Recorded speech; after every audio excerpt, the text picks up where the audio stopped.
Hey, this is KLA, Cloud the Wanderer. I have a special guest. Her name is Lucy Saltmarsh. She's a movement coach and she's a personal trainer. Or is that did I get that one right? Personal You trainer. got that one right. Oh, okay. Yeah, and she's here to tell her story. You can follow her on Instagram, Lucy Movement, and I probably show it during the interview. But welcome, Lucy. How you been? Thanks for having me. I've been great. How are you?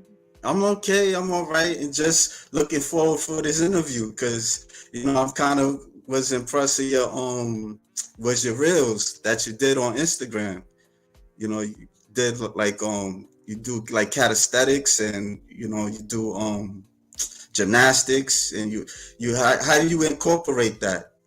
If you can ask, if you could Yeah, tell. so I was grew up as a gymnast from the time I was 3 until about 14 competitively. And then also played a variety of other sports. I've done gymnastics and basketball and swimming and tennis and yoga and cheerleading. And so just have a large movement background. So then as an adult, I found CrossFit back in 2018, became a coach a few years later, and then really just found the love of the community. And through Instagram, I found calisthenics. So now I kind of get to combine all of these different movement styles I'm passionate about. Oh wow. That's perfect. That's good. I mean, I remember when I was doing calisthenics, I would do push-ups and pull-ups and stuff. I did like handstand push-ups and stuff like that, but I never took it to that level the way you took it. Like, did you compete like in like CrossFit? So I don't do much competition in CrossFit. I primarily do it recreationally for fun, but I certainly coach more competitive athletes than me. Okay, that's okay. So you coach like other CrossFit athletes?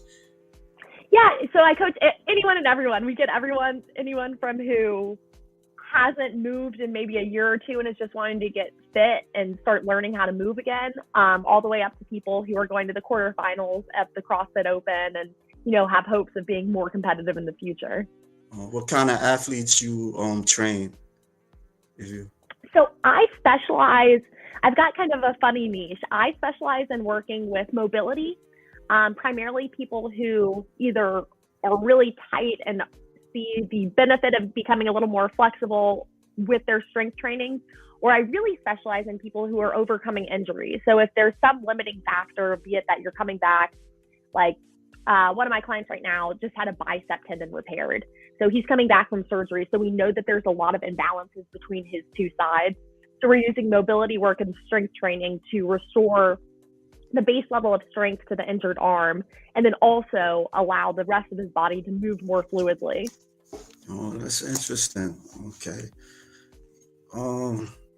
So like how do you discipline yourself doing these like movements yourself? Like how do you that because I see you do like handstands. I see you do like backflips. Like so your parents taught you.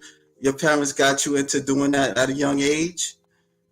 I was very lucky to be put in a number of different sports. So I started gymnastics at the age of 3 and was always flipping around the house and doing cartwheels and handstands. I actually got kicked out of ballet for doing cartwheels, so we decided dance was not for me. Um, so they encouraged it and still continue to encourage me, which I'm very lucky in. But they, neither one of them grew up flipping or really had any idea that I was going to take to gymnastics so strongly. How long it took you to do that? Like because you like cartwheels and backflips and stuff. You never did like the gymnastics and nothing like that, like professional gymnastics. If No, so the highest level I ever competed was level 8 and trained some level 9 type skills. So that is what separates me a little bit from some of the people who do similar things on Instagram. Some of them competed in college, and so I never had that experience. And I actually am so much stronger now as an adult than I was as a child because I've added the strength training component. So like my handstand holds are way stronger. I can do more pull-ups. I'm more explosive. So it's been very fun to train as an adult while having that foundation as a child.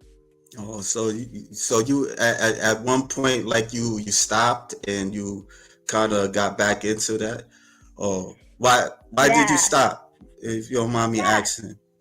Sure. So, in part was that I struggled with mental health. So, I struggled with an eating disorder, and my body just couldn't keep up. I wasn't feeding myself enough to be able to do the type of skills that I needed to be able to do. And then, kind of secondarily, I started high school. I had a desire to play high school sports. So I played lacrosse and I started that team and I was the captain of my cheerleading team. And so I had some varied interests, and gymnastics is a sport that you've got to be very, very regimented in. And it doesn't really allow you to play any other sports due to the time commitment and the injury risk around it. And so I stepped away from it. And then my freshman year of college, so when I turned 18, I joined the club gymnastics team at William and Mary. So I Yeah. had 1 year of training again, and then never had any more formal gymnastics training past that. Okay. When you say you had like you was going through like mental illness and stuff like that. Mhm. What was it, like stress or anything like that, or like you did? I Yeah, don't want to get too in deep into it if you feel uncomfortable or nothing like that. I no, just no, like I'm very happy to share. So I started struggling when I was 10. In part just with stress, in part it's hereditary. My mom also struggled with an eating disorder, and so the likelihood increases dramatically if there's another member in your family. Um, and so just kind of the stress of it, and then I, by nature, am very perfectionistic and try and do things exactly. And so that's something I've really had to try and separate away from.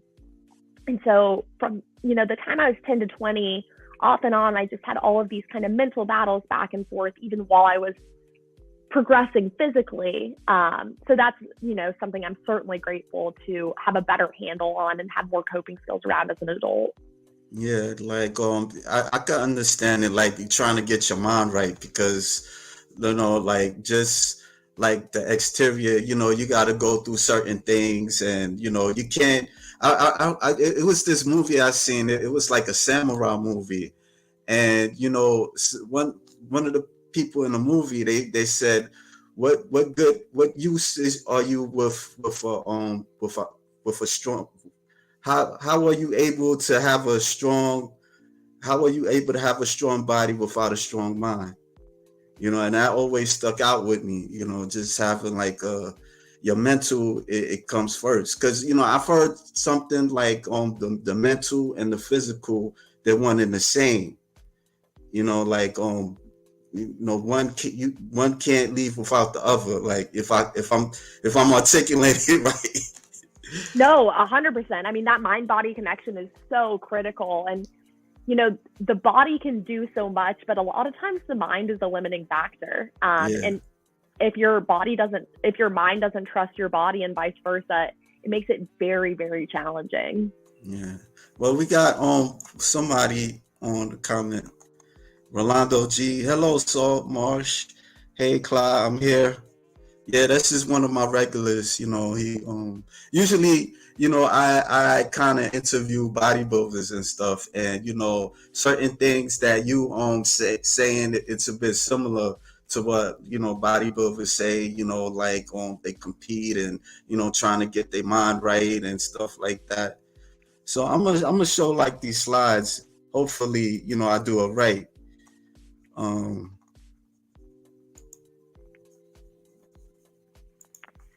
okay, let me put it right there. Okay, I did it right. You can see it. I can see it. Okay, we gonna go right here. Yeah, I noticed that you have like these sayings and stuff like that too. Where you do these Yeah, no, backflips. Like, how often do yeah. you train? So I typically Let train me put five it to six on. days a week. I'm very strict about taking at least one rest day a week and sometimes two, but 5 to 6 days is pretty average for me. Wow, this is a lot you be doing. Like, I mean, like, I mean, It's a lot of you nonsense. ever you yeah, you ever thought about like be a stunt woman? Cause I know like there's people that the stuff that you do, like they it was this woman. She competed like on this the ninja tournament or something like that. I forget, Jesse American Ninja Graff, something. probably. Yeah, Jessie Graff. Yeah, I was following her a little bit, and she's amazing. Like the stuff that she would do. Like like what about injuries? Like are you like do you get injuries or? So I try really hard to be smart about how silly I am. I do a lot of this nonsense training, but I am pretty adept at knowing my skill level. And I have injured my ankles a lot in the past. Luckily, my Yeah, last ankle injury was 3 years ago, but I injured both at the same time, which was quite a letdown. So holistically, I've been very, very lucky to not have severe injuries. I've never had to undergo surgery, but my ankles are very weak. So it's why I work on a lot of mobility with them. And then I was actually in a car accident a little over a year mm, ago and hurt one of my shoulders. So that sometimes you'll see when I'm pulling that it's a little bit uneven. I'm still a little bit imbalanced with my strength on each side, particularly in pulling movements. But I'm really careful to warm up. And I'm trying to be pretty careful not to do anything too stupid. yeah. It was some of these exercises. I'm like, wow, it's a lot. Like, but I mean, like if I'd have met you like years ago, I would try to do it. I would try to do it. Like, this is very challenging what you're doing. Like, how did you like come up with these exercises? This has been my favorite creative outlet thus far. In real life, I run a small business digital marketing firm. So I'm very creative digitally, but I don't have any of the like hard art creativity. Like I can't draw or paint or any of that. And so really movement has become a way for me to express that creativity. Yeah. I know a guy, he do like the same stuff that I do. I practice Falun Dafa. It's like a meditation exercise, and we study like principles of truth, compassion, forbearance, and stuff like that. But we do like movement exercises. They call it qigong in Chinese and stuff like that. And it opens up the energy channels. And one of the this guy, he did movement exercises and stuff like that. So it kind of made me he would show people like certain things too as well, but he wouldn't do stuff like you was doing. Like, wow, you doing like backflips, like flying cartwheels and stuff. It's pretty interesting. Like how do you like so you I noticed that you do like motivational talk, like is that something that you incorporate yourself? Like Oh, if yeah. Mindset is such a big piece of all of this for me. So I do a mindfulness Monday every Monday, which are these little pink posts. Pink's my favorite color. And then I also run a motivational minute podcast. So every Monday morning, I release just 1 minute of motivation to kind of think about for your week. I'm someone who really struggled on Mondays for a lot of my life. It was just felt like hard to get myself moving, hard to get myself excited about the week, hard to get myself motivated for everything. And so I really just took a flipped perspective that, I get to start this new week and I'm try and be really excited about it and really try and pour into other people particularly. yeah, like sometimes it's not always easy trying to motivate yourself. Like just doing certain things. Like how were you able to like teach like how are you able to kind of motivate other people? Like if I could ask that question, like would you say you're a motivational speaker or? I think I'd like to be one day. I certainly think I have a story to share and a story to tell. I really do believe in other people. I believe that people have so much good and so much potential in them. And so I strive to see that in anyone that I work with. And so that is one of my favorite pieces about getting to be a coach in a group setting like CrossFit, where you get to see the power of a group and the power of how strong all of these individuals are and watch them cheer one another on and motivate one another. And then in working one-on-one with people, I get to see this progression over time where people are able to do so much more than they ever imagined. So Mm, I try and be everyone's biggest cheerleader because it is so fun to get to watch people progress. you know, do you have any like stories of clients that try to like do what you do or anything like that? Yeah. So, my favorite people to work with are people who want to do what I do, but never don't have the same foundation. So they weren't gymnasts as children, so now they're maybe 30, 32, maybe even older, and they want to learn their first handstand. Like I had a client who wanted to get her first handstand by the time she was 40. So we spent an entire year working on handstands. Or I had a client who was in his mid 40s who wanted his first pull up. And so we spent a lot of time working on pull ups. And so it's that age doesn't have to be the limiting factor here. You've got to build your foundation up. You've got to make sure you have all of the foundational components before you just attempt some of these big skills. But getting people there is one of my biggest passions. Mm, okay. Rolando, he got another comment. Those exercises, so you really have a hard time with me. I would be hesitant. I would get. um, yeah. I certainly understand the hesitancy, and that's a very fair feeling. But there definitely is confidence building as you start to embrace those foundational elements. Okay. You do yoga and stuff? Yeah. So I took 2 years off Oh, of exercise a little bit later in life, right around when I was 20 and kind of at the end of coming out of treatment. Um, and then I refound yoga, and that's what kind of got me passionate about moving again. And then soon after that, I found CrossFit, and ever since then, the bug has kind of bitten me and hasn't stopped. no, okay. Wow, this is interesting. I never really, I remember one time I seen this lady, she was hanging upside down. Like she would do something a little bit similar to you, but me doing that, like, I don't know, I never really tried it because I have a fear of heights. That's I'm certainly like, limiting in that.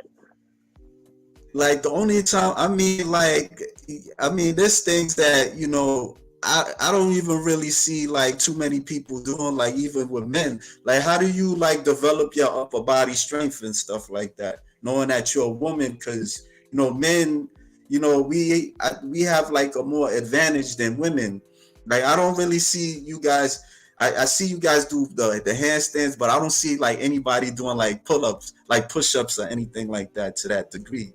Like, do you do that? Like, you try attempt to do that?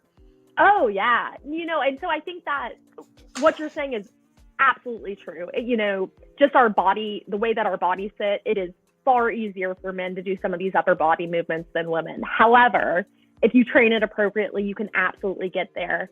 Um, the handstand inversion stuff, obviously, you develop a level of comfort with, and I think there's a more of a balance between men and women. The pulling movements, though, in part, it's that doll's chest is so much stronger. Chest and back are typically so much stronger, and it's so Yeah. helpful in pulling movements. And so I see a lot of women get discouraged or not know where to start. And so that's in part why I post so much, is that I continue to hope we get more women in this sport and more women interested in calisthenics. Yeah, how were you able to do you like you train kids as well, like young girls and stuff, or Yeah, so like how do they? I was a gymnastics coach for 5 years, and now I work with a number of children, just kind of off and on. And I've been really excited also to see more kids getting into strength training because it helps develop the muscle patterns that you need to get the skills like pull-ups and push-ups and handstands and some of the things that you don't see ladies practicing as often. Yeah, when I was a kid, I didn't really like.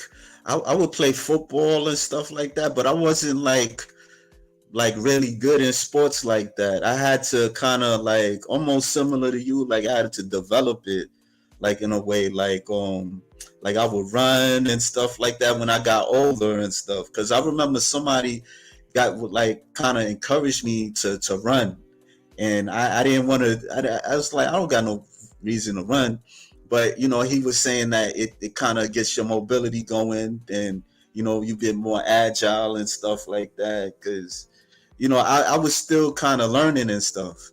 So you do like all these like powerlifting and stuff. Powerlifting, like what got you doing this? Like Yeah, so I had never touched a barbell before getting into CrossFit. And I'm most comfortable with the power lift, or was most comfortable with the powerlifting movements. So, bench press, back squat, deadlift. And the Olympic movements going overhead felt really, really uncomfortable.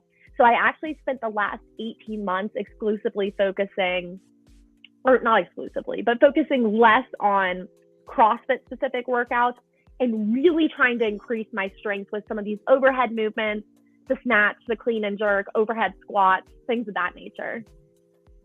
mm. Yeah, I was kind of interviewing somebody, a bodybuilder, and she was like doing like these CrossFit events and stuff like that. So, my boy Rolando, he's like, wow, Saltmarsh, you can lift close to 300. You're amazing. Yeah, I mean, this is impressive. Like, like how tall are you, if you don't mind me asking? Yeah, I'm 5'6", so I'm tall-ish for a woman. Oh, okay. So do you like do you play other sports like basketball or anything like that, or tennis? Yeah, so basketball, not so much. I played in middle school, Okay. loved the game, am not very good at shooting. I'm better at running and doing layups, and I'm a little bit short for the sport.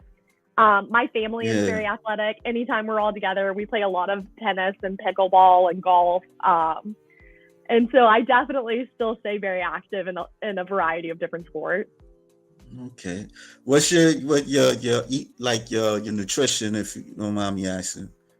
Yeah. So that has been, something that I've kind of had to relearn as an adult.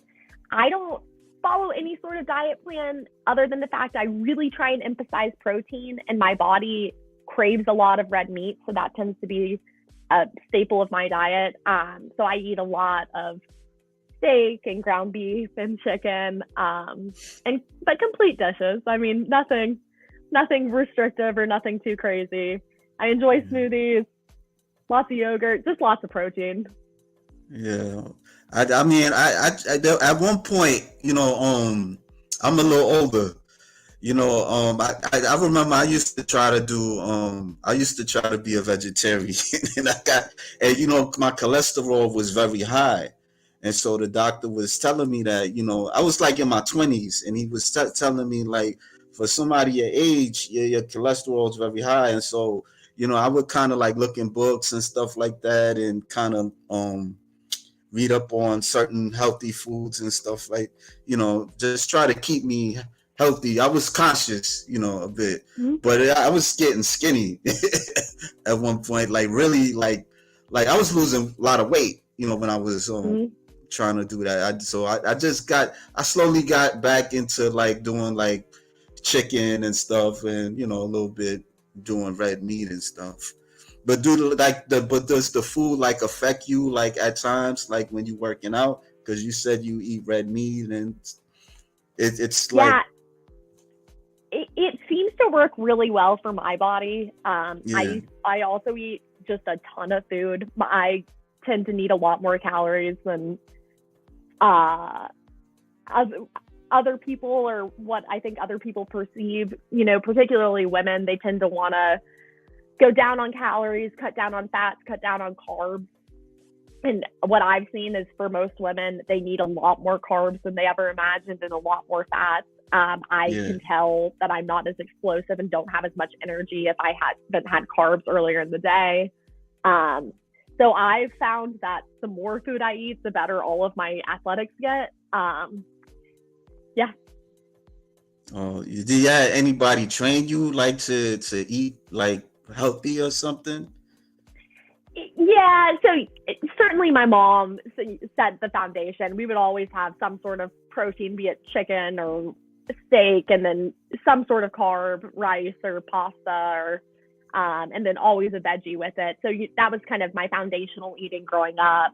And then I've worked with several nutritionists and dietitians throughout my life. Okay. But how long you been like a fitness trainer?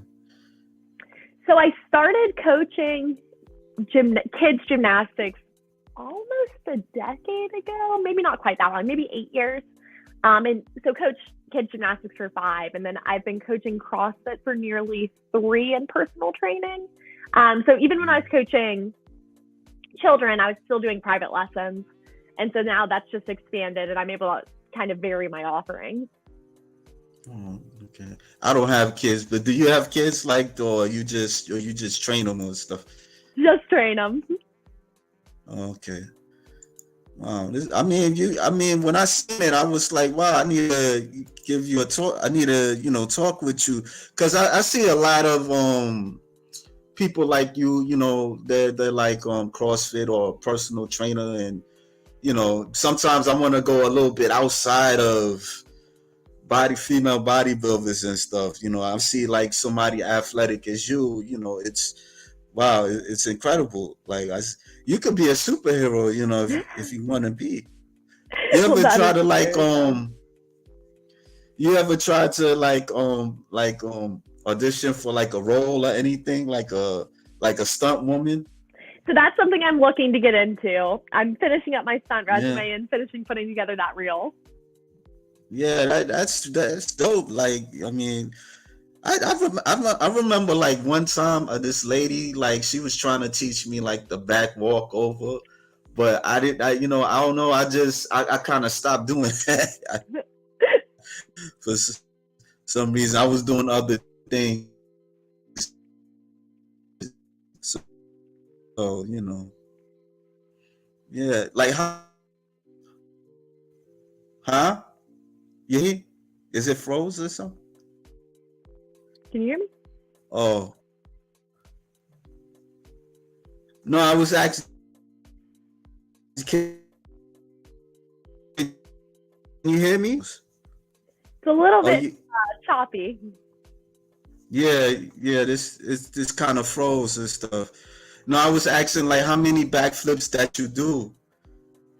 I have no idea. I usually only do about 8 to 10. I've never tried to do as many as that, or it's been a very long time since I've done it as many as I can. I remember I seen like this documentary about like these kids in China. They train them and stuff, and they would do like these incredible backflips and stuff. And I'm like, wow, they would do like handstands. I think if I'm not mistaken, they would do like in their fingertips and stuff. It was really Crazy. intense. That's insane. Yeah. So, and you're in Atlanta. I am. Okay, like how like the fitness industry is over there. It's interesting. I mean, we definitely have a very saturated fitness market on the whole. It's a little surprising. So I travel to meet up with other women who practice calisthenics, and there's huge communities in San Diego and LA and Miami and all of these, which makes sense. All of these tropical places where people like to really exercise outside. And we don't really have a big calisthenics community here, but we certainly have lots of people who are very into fitness. Yeah, like where I live I know a guy, he do calisthenics.